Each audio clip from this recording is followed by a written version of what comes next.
bersama kami di channel Bisik-Bisik. Salam Bisik-Bisik. Halo para pembisik. Kali ini saya kedatangan seorang sahabat dari Malang. Jauh ya, Malang. Khusus datang mau bermain ya. Namanya Bung Berry Simangunso ya. Halo. Apa kabar Bung Berry? Jauh nih dari Malang. Sehat-sehat. Ya. Batu Malang masih di sana atau udah pindah? Masih di sana. Masih di sana ya. Kirain Batu Malangnya pindah. Nah, ini kayaknya ada yang mau dibisikkan nih. Apa nih? Ya kan banyak nih bang teman-teman saya, keluarga saya, saudara-saudara saya kan karena COVID-19 ini. Ya. Tapi kan dari pemerintah dan OJK sudah menyarankan untuk para leasing tidak datang menagih atau membayar cicilan. Ya. Itu solusinya bagaimana ya, Debt Bang? collector ya. Iya, debt collector. Nah, jadi memang menurut apa ya pengetahuan saya ya, Iya. sebagai praktisi, jadi memang ada kekhususan memang di zaman COVID-19 ini, ya. Ada kekhususan yang memaksa orang tidak bisa melakukan usaha, tidak bisa mencari uang, gitu kan?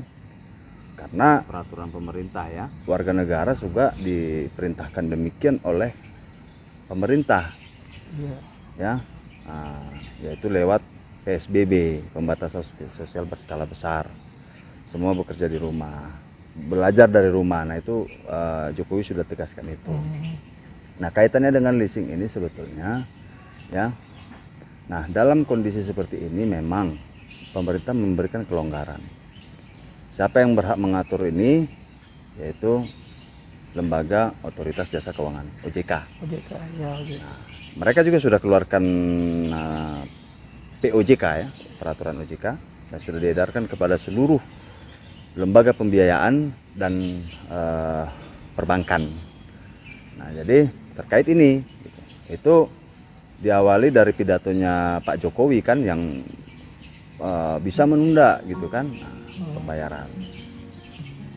Saya garis bawahi dulu, iya. Yang namanya hutang itu kewajiban. Kewajibannya. Iya. Tetap harus dibayar. Iya. Itu, ya. Benar. Tetap harus dibayar.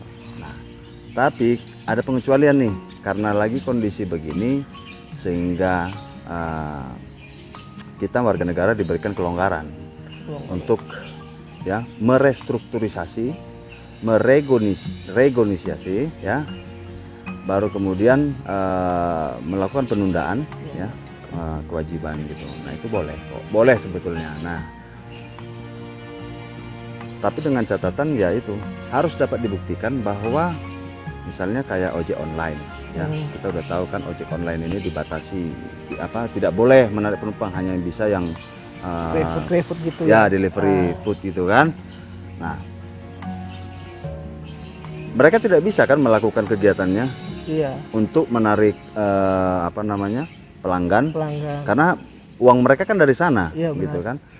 Karena mereka tidak boleh, sehingga kan nggak dapat duit, iya. Nggak bisa dong bayar cicilan. Iya, nah, ada keadaan di situ. Nah, ini bisa dijadikan alasan dan bukti kepada leasing.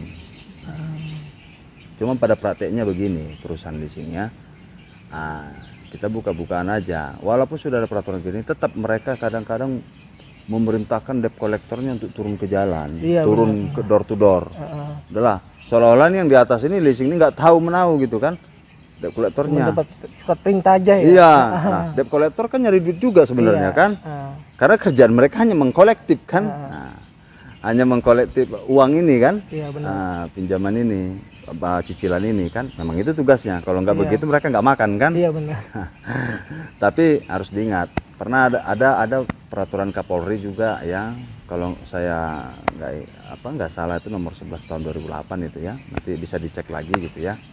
Tapi ada di situ sebetulnya yang namanya menarik kendaraan ya, ataupun melakukan eksekutorial gitu ya, eksekusi terhadap objek jaminan, mau itu rumah, mau itu motor, mobil, itu tidak diperkenankan yang namanya debt collector.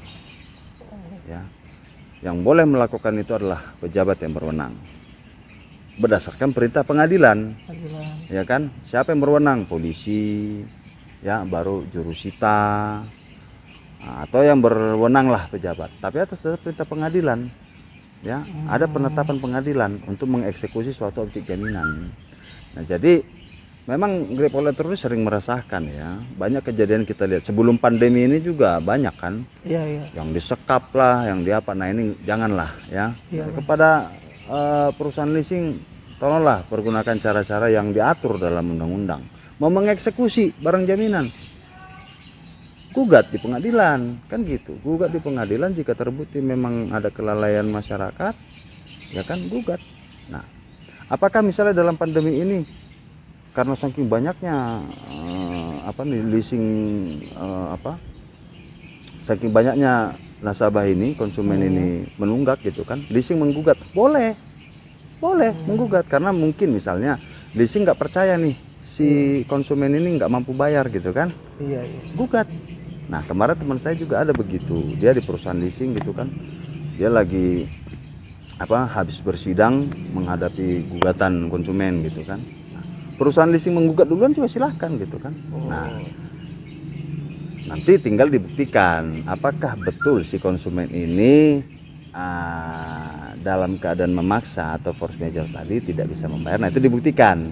Kalau dia bisa membuktikan di pengadilan, ya berarti ada penundaan mungkin nanti yang diputuskan hakim, ya kan. Nah, atau ada restrukturisasi, bisa saja. Proses hukum itu tetap diterima dalam pandemi ini, ya.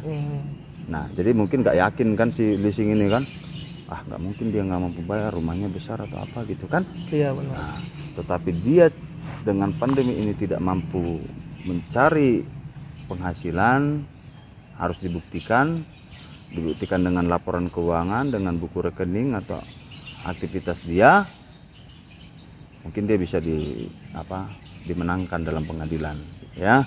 Jadi intinya sebetulnya kalau pertanyaan bisa atau nggak bisa menunda, itu bisa, karena itu memang sudah diatur kok. Sebelum pandemi ini juga boleh.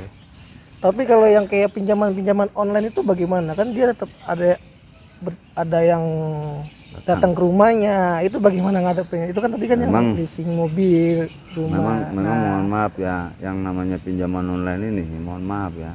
Jadi bahkan lebih liar kadang-kadang ya, lebih liar caranya ya. Iya, iya. Bahkan dia menyebar kontak kan, menyebar ke semua kontak yang dipunya oleh konsumen kan. Nah, ini saya ingatkan nih kepada perusahaan penyedia ini, peer-to-peer lending kan, pinjol ya, pinjaman online. Saya ingatkan, janganlah pergunakan cara menyebar ya ke semua kontak gitu ya, karena nanti perusahaan itu pinjol itu bisa kena undang-undang ITE ya. Nah, tapi masyarakat kan banyak yang nggak tahu, sehingga akhirnya ketakutan. Ada yang bunuh diri kan, supir taksi bunuh diri, takutan ya kan, diteror, dibuat malu ya kan, di depan semua keluarga disebarin gitu kan. Nah, dengan dia menyedot data nasabah juga salah, apalagi dia menyebarkan KTP, menyebarkan bukti chat gitu kan ke halayak ramai. Nah, itu kena undang-undang ITE. Nah, itu nggak boleh. Nah, jadi konsumen pun harus jadi konsumen yang baik. Yang baik, ya, benar, saya demikian bisik-bisik kami kali ini. Semoga para pembisik maupun pemirsa yang ada di rumah dapat mengerti dan paham. Namun saya ingatkan, menjadi pengusaha ataupun perusahaan leasing harus tertib sesuai undang-undang, ya, memberikan kelonggaran-kelonggaran. Namun bagi si konsumen juga kami ingatkan juga, jadilah konsumen yang baik, jujur, ya, serta beritikat baik. Sekian dari kami.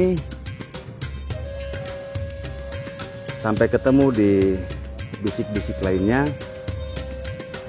Jangan lupa di komen, berikan kami komentar ya, masukan, saran maupun pertanyaan di kolom komentar yang tersedia, serta jangan lupa like dan subscribe. Salam bisik.